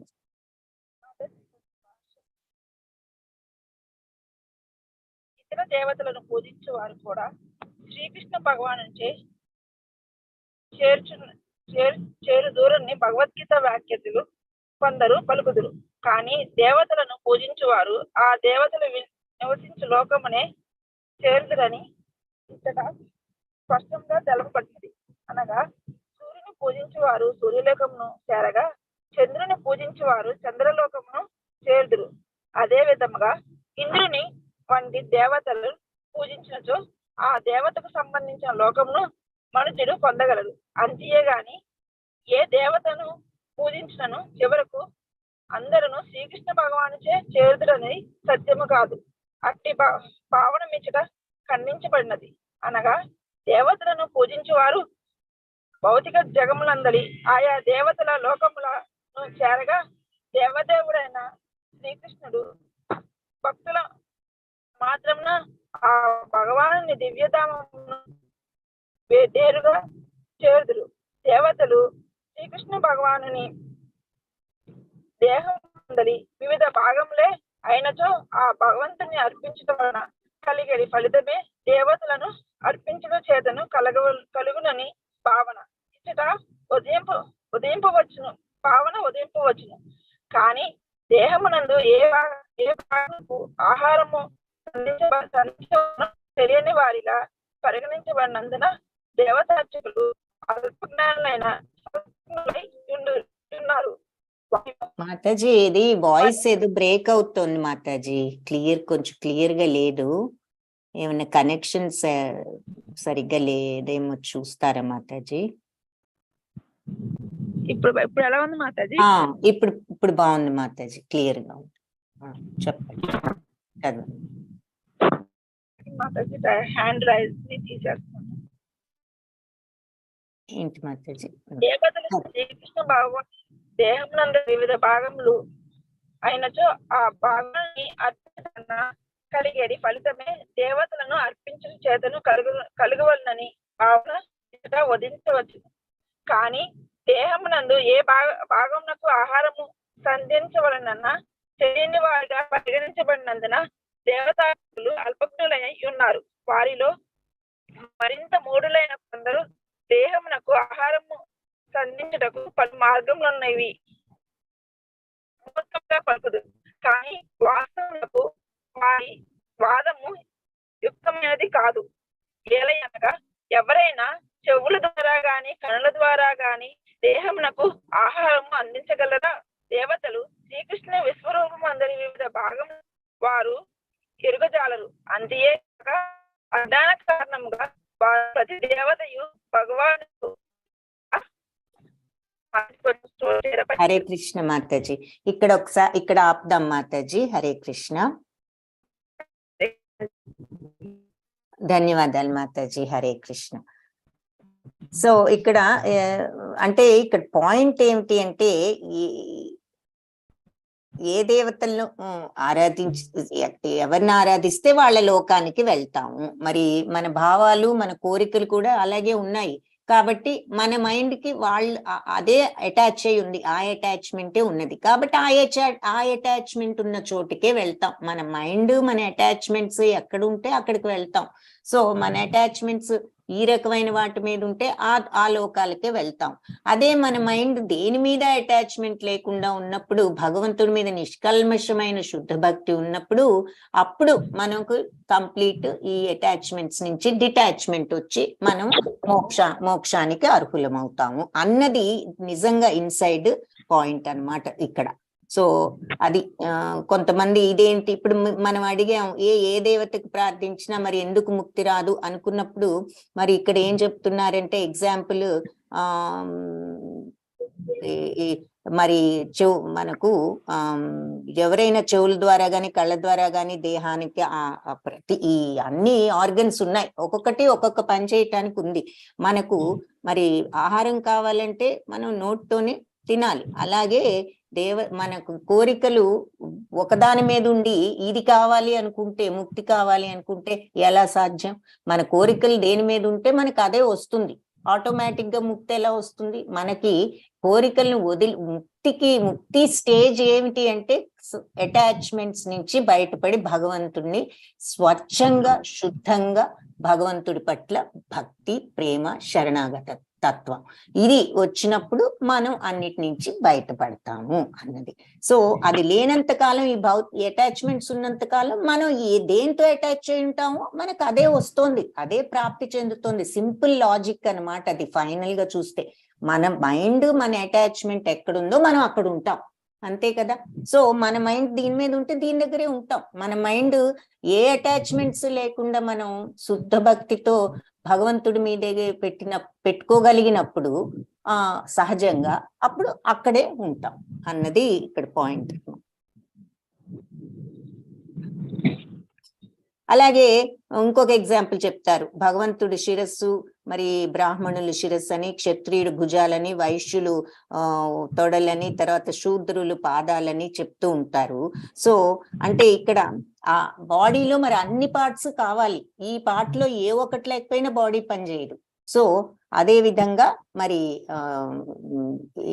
ఈ భగవంతుడు అంశలే అన్ని అని తెలుసుకున్నప్పుడు మనిషి జ్ఞానం పూర్ణమవుతుంది. ఈ విధంగా ఆయన్ని అర్థం చేసుకున్నప్పుడు మరి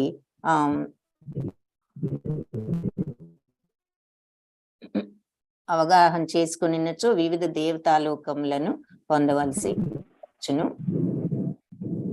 చేసుకోకపోతే, ఈ రకంగా అర్థం చేసుకోకపోతే ఫైనల్ గా భగవంతుడే సమస్తము, ఇవన్నీ పార్ట్ ఆఫ్ ద భగవంతుడే, ఏ దేవత అయినా అన్నది ఇక్కడ చెప్తున్నారనమాట. అన్ని భగవంతుడు అంశలే. కాబట్టి ఫర్ ఎగ్జాంపుల్ శిరస్సు బ్రాహ్మణులు, క్షత్రియులు అని మనం మామూలుగా ఎలా అయితే అంటామో అట్లా కంప్లీట్ గా మనకు కావాల్సింది ఏదైనా ఫైనల్ గా అంతా కూడా భగవంతుడే అని చెప్పి చెప్తున్నారు.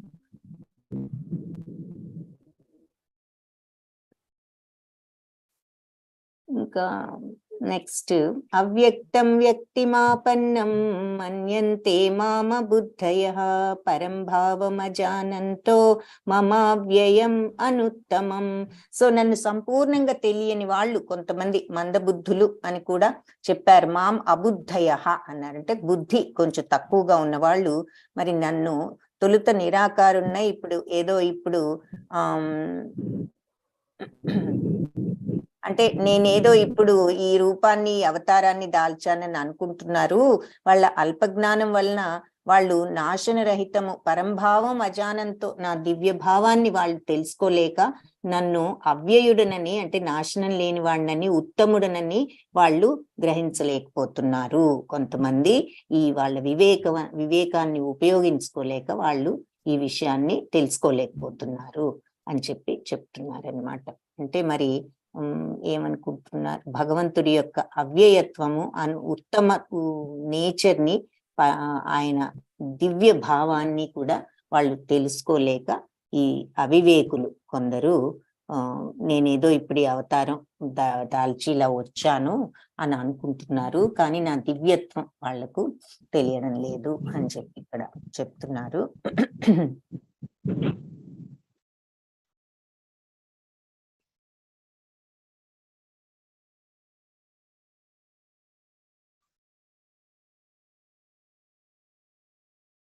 నాహం ప్రకాశ సర్వస్య యోగమాయాయ సామృతః మూఢోయం నాభిజానాతి లోకో మామజమవ్యయం. సో మూఢులకు, అజ్ఞానులకు నేనెన్నడూను వ్యక్తం కాను. వారికి నా అంతరంగ శక్తి చే కప్పబడి ఉంటాను. వారికి నేను మళ్ళీ వాళ్ళకు కూడా ఎలా కనపడరు, భగవంతుడి యొక్క శక్తితోనే కప్పివేసి వాళ్ళకు కనపడకుండా ఉంటాను. ఎందుకు? అది అజ్ఞానం. తత్కారణంగా వారు నేను అజుడనని, నాశనం లేని వాడినని ఎరుగరు.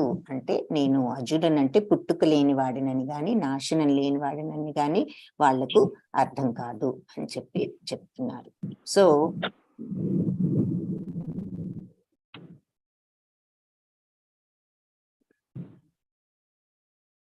వేదాహం సమతీతాని వర్తమానాని చ అర్జున భవిష్యాని చ భూతాని మాం తు వేదన కశ్చన. సో అర్జున, దేవదేవుడినైన నేను గతంలో జరిగిన సమస్తాన్ని, ప్రస్తుతం జరిగే సర్వాన్ని, భవిష్యత్తులో జరగబోయే వాటన్నిటిని కూడా నాకు తెలుసు. అలాగే జీవులందరూ కూడా నాకు తెలుసు, కానీ నేను ఎవరికి తెలియను అని చెప్పి ఇక్కడ భగవంతుడు అంటున్నారు. ఈ భాష్యాన్ని చూద్దాము. అమృతవల్లి మాతాజీ మీరు చదువుతారా? ఇది భాష్యం చదవండి మాతాజీ. హరే కృష్ణ. హరే కృష్ణ. చదవండి. సాకార నికార తత్వములకు సంబంధించిన వివాదము ఇచ్చట స్పష్టముగా విశదీకరించబడినది. మాయానాడులు తలచు రీతిగా శ్రీకృష్ణ భగవాను రూపము మాయా భౌతికము అయినచో సాధారణ జీవుల వలె అతడు దేహమును మార్చుచు గడిచిన జన్మను మరిచిపోవలను. దేహధారులెవ్వరైనను గడిచిన జన్మను గుర్తుంచుకొనుటకు, రాబో జన్మను గురించి భవిష్యత్తు పలుకుటకు, లేక ప్రస్తుత జన్మ యొక్క ఫలితములను ఊహించుట చేయలేరు. కనుకనే వారు భూత భవిష్యత్ వర్తమానములను తెలియరని తీర్మానింపవచ్చును. భౌతిక సంపర్కము నుండి ముక్తిని పొందనిదే ఎవరు భూత భవిష్యత్ వర్తమానములు ఎరుగజాలరు. సాధారణ మానవునికి భిన్నముగా శ్రీకృష్ణ భగవానుడు ఇచ్చట తాను భూతకాలంలో గడిచిన సర్వమును, వర్తమానమును జరుగుచున్న సమస్తమును, భవిష్యత్తులో జరుగునన్న వానినన్నింటినీ సంపూర్ణముగా తెలియదునని స్పష్టముగా పలికి ఉన్నాడు. లక్షలాది సంవత్సరముల కిందట సూర్యదేవుడైన వివస్వానునకు జ్ఞానోపదేశం చేసిన విషయమును శ్రీకృష్ణుడు జ్ఞప్తి అందించుకున్నట్లు మనం భగవద్గీత యొక్క 4వ అధ్యాయమున గాంచి ఉన్నాము. సర్వజీవ హృదయములను పరమాత్మ రూపన నిలిచి ఉన్నందువలన అతడు సర్వజీవులను సైతము ఎరిగి ఉన్నాడు. కానీ శ్రీకృష్ణుడు ఆ విధంగా సర్వజీవుల యందు పరమాత్మగా నిలిచి ఉన్నను మరియు దేవదేవునిగా స్థితుడై ఉన్నను. అల్పజ్ఞానులైన వారు నిరాకార బ్రహ్మానుభూతిని బడయగలిగినప్పటికీ అతనిని పరమ పురుషునిగా ఎరగజాలకున్నారు. నిక్కముగా శ్రీకృష్ణ భగవానుని దేహము అవ్యయమైనది మరియు నశ్వరము కానిది. అతడు సూర్యుడైనచో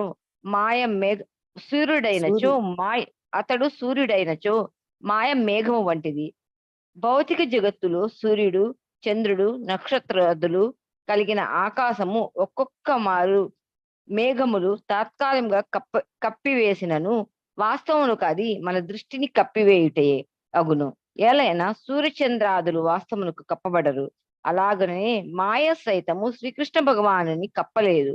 అతడే తన అంతరంగిక శక్తిచే అల్పజ్ఞులైన వారికి గోచరించక యుండును. ఈ అధ్యాయపు 3వ శ్లోకమునందు తెలుపబడినట్లు లక్షలాది జనులలో అతి కొద్ది మంది మాత్రమే మానవ జన్మను సఫలము చేసుకొనవలని యత్నింతురు.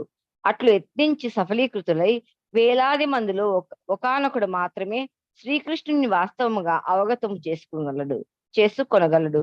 నిరాకార బ్రహ్మానుభూతిని పూర్ణముగా బడసినను లేక పరమాత్మానుభూతిని అందు నిలిచినను కృష్ణ భక్తి రసభావనము యందు పూర్ణుడు కానిదే ఎవ్వరును దేవదేవుడైన శ్రీకృష్ణుని అవగతము చేసుకొనజాలరు.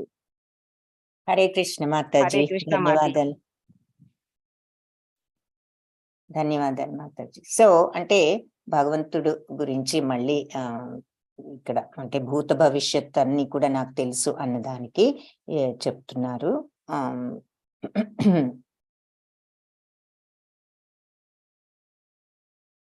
ఎంత అంటే మనం ఏ మార్గంలో వెళ్ళినా చివరికి ఆ భక్తి భావంలోనే మనం సెటిల్ అవుతాం అన్నది చెప్తున్నారు. ఆ భక్తి ఫైనల్ గా ఆత్మానుభూతి ఆ తత్వంలోకి వెళ్ళినప్పుడు అది శుద్ధ భక్తి మరి స్థిత ప్రజ్ఞత స్టేజ్ అంటే కంప్లీట్ శరణాగతి, ఈ బాహ్య ప్రపంచపు కోరికల నుంచి కంప్లీట్ గా బయటపడటం, ఆ స్థితి అది శుద్ధ భక్తి స్థితి. అది లేనప్పుడు ఎవరు కూడా భగవంతుడితో కాంటాక్ట్ పెట్టుకోలేరు. ఆ స్థితి వస్తేనే ఆ కాంటాక్ట్ ఏర్పడుతుంది అని ఇక్కడ అర్థం. ఇచ్ఛాద్వేష సముత్థీన ద్వంద్వమోహీన భారత సర్వభూతాని సమ్మోహం సర్గేయాంత పరంతప. సో పరంతప అంటే శత్రువులను తప్పింపజేసేవాడా అర్జున. ఇచ్ఛా ద్వేషం అంటే కోరిక, ద్వేషము, వీటి వల్ల సముద్రేన ద్వంద్వమోహేన, వీటి వల్ల కలిగినటువంటి ద్వంద్వాల యొక్క మోహంలో మోహితులై అందరూ కూడా సర్వభూతాన్ని సమ్మోహం, అన్ని జీవరాశులు కూడా ఈ ద్వంద్వాలలో మోహితులయ్యారు. ఎందుకు వచ్చాయి ఈ ద్వంద్వాలు అంటే ఇష్టము అయిష్టం అనేది ఇదిగో ఈ కోరిక వల్ల, ద్వేషం వల్ల ఇలా అందరూ కూడా ఈ ద్వంద్వాలతో మోహితులై ఈ జీవులందరూ మోహంలోనే జన్మించుతున్నారు. సర్గేయాంతి పరాంతప. సో మళ్ళీ మళ్ళీ ఈ మోహంలో జన్మిస్తున్నారు అంటే ఈ భౌతిక ప్రపంచం అంతా మరి మోహంలోనే ఉన్నది. కాబట్టి కోరిక ద్వేషాలతో కలిగినటువంటి ద్వంద్వాలు, మన ఫీలింగ్స్ అన్ని ఆపోజిట్స్ అన్నమాట. ఇష్టము అయిష్టము, కోపము దుఃఖము, ఇవన్నీ కూడా ఆనందము, పొంగిపోవటం, కృంగిపోవటం, ఈ ద్వంద్వాలన్నిటితో మోహితులై ఇవన్నీ కోరికల వలన కలిగినది. కోరిక ద్వేషాల వల్ల ఈ ద్వంద్వాలన్నీ కలిగి వాటితో మోహితులై ఈ జీవులందరూ ఈ మోహంలోనే జన్మిస్తున్నారు. ఇక్కడ మోహంలోనే జన్మిస్తున్నారు అంటే తిరిగి తిరిగి మళ్ళీ ఈ భౌతిక ప్రపంచంలోనే జన్మిస్తున్నారు అని అర్థం.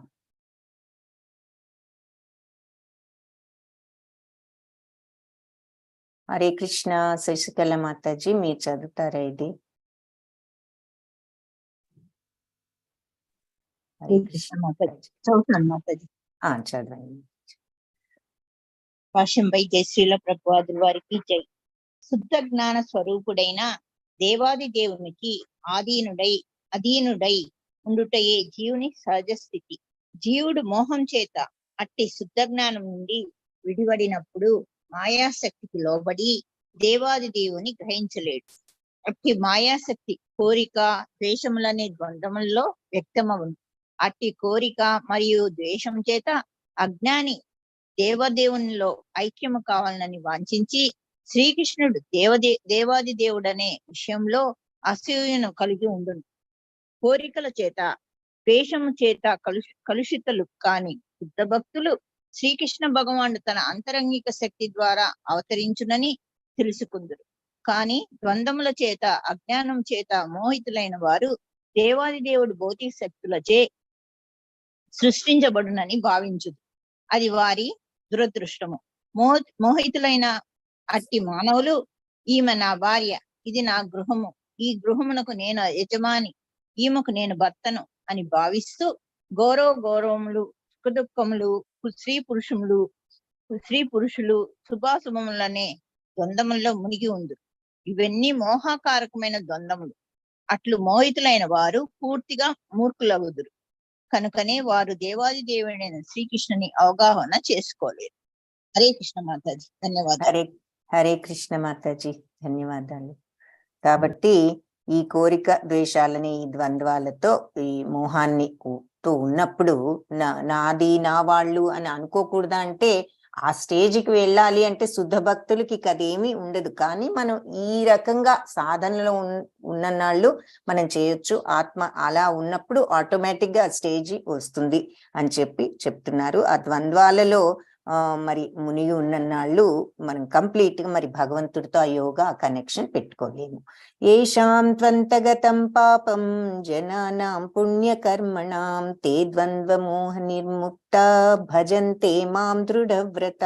కాబట్టి పూర్వజన్మలో ప్రస్తుత జన్మలో పుణ్యకార్యాలు చేస్తూ పాపాలు ఎవరైతే నశింపజేసుకుంటారో అలాంటి మనుషులు ద్వంద్వమోహాల నుంచి విడివడి అంటే బయటపడి నా సేవలో దృఢంగా నెలకొంటారు, నా భక్తిలో అంటున్నారు. సో మనకి ఇంతకు ముందు శ్లోకం చదివినప్పుడు ఒక డౌట్ వస్తుంది, ఇలా మోహాల్లో ఉండి మోహంలోనే జన్మిస్తున్నారంటే మరి మనం ఎలా ఈ మోహం నుంచి బయటపడాలి అని ఒక డౌట్ వస్తుంది.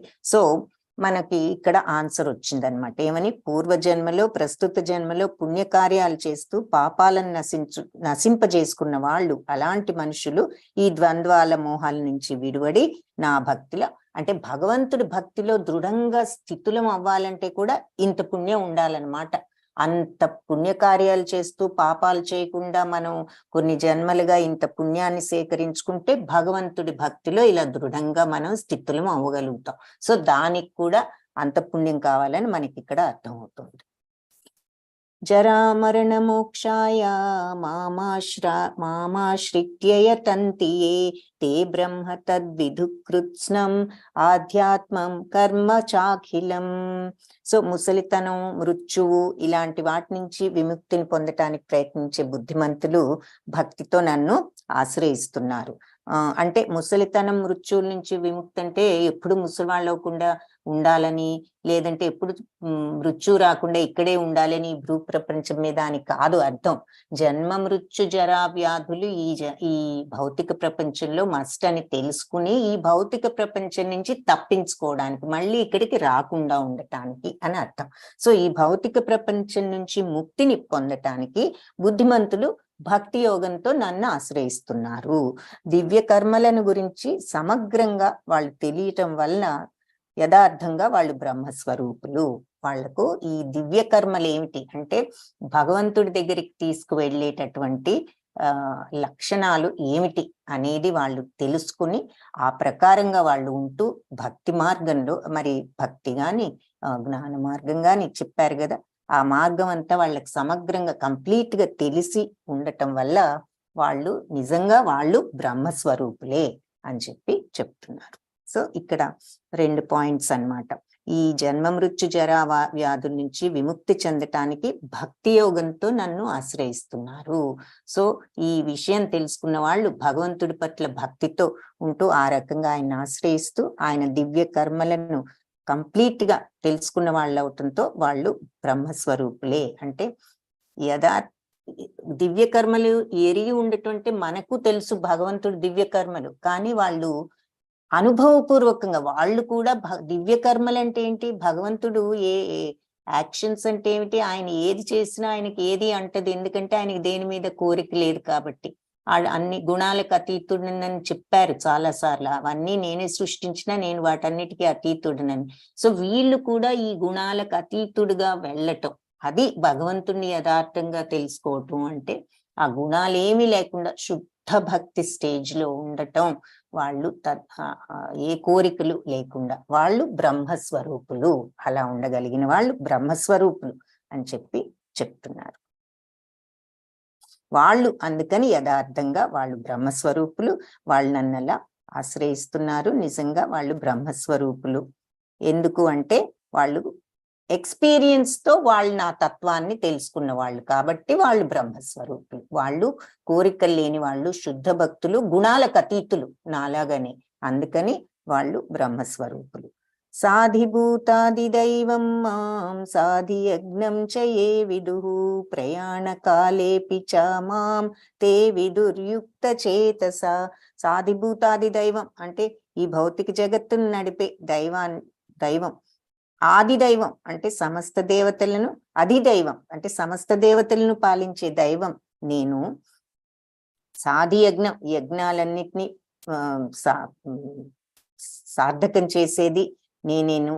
తర్వాత ప్రయాణ కాలేపి అని ఈ రకంగా ఎవరైతే నన్ను తెలుసుకుంటారో, ప్రయాణ కాలేపిచ అంటే లాస్ట్ మినిట్ లో కూడా మాంతే ఈ రకంగా నన్ను ఎవరైతే తెలుసుకుంటారో వాళ్ళు సమస్త చివరిలో కూడా నన్ను అదే విధంగా వాళ్ళు అర్థం చేసుకుంటారు. అంటే నా యందు సంలగ్నమైన చిత్తం కలిగిన వారు దేవదేవుణ్ణైన నన్నే, భౌతిక జగత్తును, సర్వదేవతలను, సమస్త యజ్ఞాలను నియమించేవాడిగా నన్ను అర్థం చేసుకుని మరణ సమయంలో కూడా నన్ను నా గురించి అదే అవగాహనలో ఉంటారు.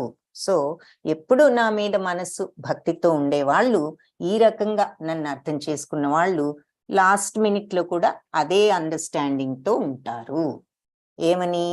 భౌతిక జగత్తు, సాధిభూతము, అధిదేవతలు, సమస్త యజ్ఞాలు నియమించేవాడిగా భగవంతుణ్ణి తెలుసుకున్న వాళ్ళు చివరిలో కూడా అదే అవగాహనలో ఉంటారు అని చెప్పి ఇక్కడ చెప్తున్నారు. సో ఇది ఇంతటితో మనం లాస్ట్ మినిట్ లో కూడా అదే అవగాహనలో ఉంటారు. లాస్ట్ మినిట్ లో అవగాహనతో ఉంటే ఏం జరుగుతుంది అనేది నెక్స్ట్ చాప్టర్ లో చూస్తాం.